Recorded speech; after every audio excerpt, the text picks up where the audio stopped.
Welcome. In this video, I want to talk a little bit about how we represent organic compounds, how we write their formulas, and also how we name things, or known as nomenclature.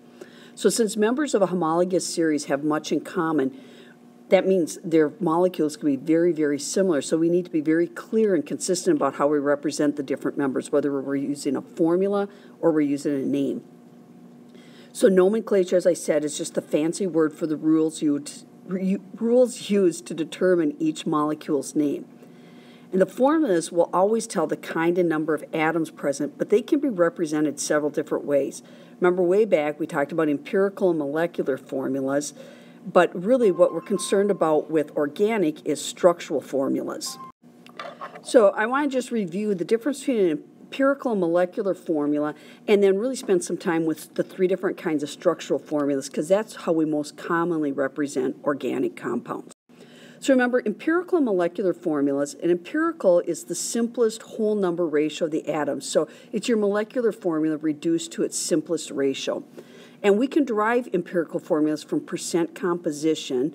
Remember, you change it to moles and determine the ratio between the elements. And that's important when you're doing research or working with unknowns. But for what we're going to be doing, we're going to be more concerned about representing the molecular formula, or the actual number of atoms in the substance. And remember, you can derive the molecular formula from the empirical if you know the relative molecular mass. So then you know what multiple it is if you double or triple it. But alone, these two formulas have limited helpfulness because we really need to know the structure of the organic compound. So that's where structural formulas come in. That's exactly what their name implies, is they show you the structure. So there's three ways to write or draw a structural formula. The full structural formula, these we did a lot of in our first year of chemistry. It's the Lewis structure without the lone pairs. But every atom and every bond is shown, like in my two examples below. And it's a bit limited since it's two-dimensional, so you don't even know the real geometry. So the full structure has limited usefulness because it actually misleads you a bit about what the shape of the molecule looks like. So if you need to know about the shape, the stereochemical formula is a better route to go because it shows the full formula, but they attempt to show the true bond angles by using wedges, either a dash wedge to show an atom sticking behind the atom, or a solid wedge to show it's protruding out, and then just lines to show that it's in the same plane. So you can see a stereochemical formula down here for methanol trying to give you the idea that that would be a tetrahedral shape. But I'm not sure that even gives you a good sense of it.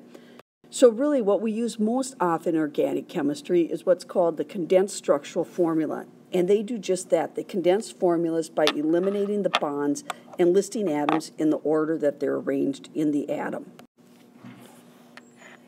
So with the condensed structural formula, there should only be one possible structure you could draw when reading it. You read it left to right, and you draw the atoms as they appear in the formula. But with a molecular formula, there could be multiple structures because there could be these things called isomers, which we'll talk about a bit later. So the table on page 312 shows examples of all possible formulas for several compounds, and I'm going to draw a few examples on the next slide to show what I mean by a condensed structural formula. So when I see the condensed structural formula CH3, CH3, when I draw that from left to right, I would draw a C, and I would put 3 hydrogens on it, and hydrogen always has to single bond to anything, so I put 3 on. And then there's another CH3 group attached, so I go ahead and single bond the 2 carbons together and put 3 hydrogens on that one. So that would be the full structural formula for CH3CH3. Whereas CH2CH2, now I have a carbon with just 2 hydrogen on it, and then another carbon with just 2 hydrogen on it. And I'm not done yet because carbon's not complete. It still has another bond available on each carbon, and since there's no more atoms to bond to, this indicates to me this would be a double bond. CH3CH2OH, as you'll learn later, is a alcohol group. And again, you'll pretty quickly catch on that CH3 means it's an N carbon. CH2 is in the center. And then the OH group is letting me know it's going to be bonded like so. Whereas CH3CHO is going to be a little bit different because now I have the end CH3 group. I have a C group, and by putting the H then the O, it's letting me know the H bonds to the carbon, and hydrogen can't bond to the oxygen. It can't make two bonds, so the oxygen must also bond to the carbon. And again, when I look at this, my carbon only has 3 bonds and my oxygen only has 1, so it indicates to me I need another bond there.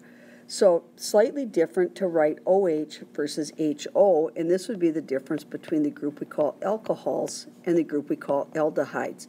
And we're going to take a much closer look at all of these families in the next video.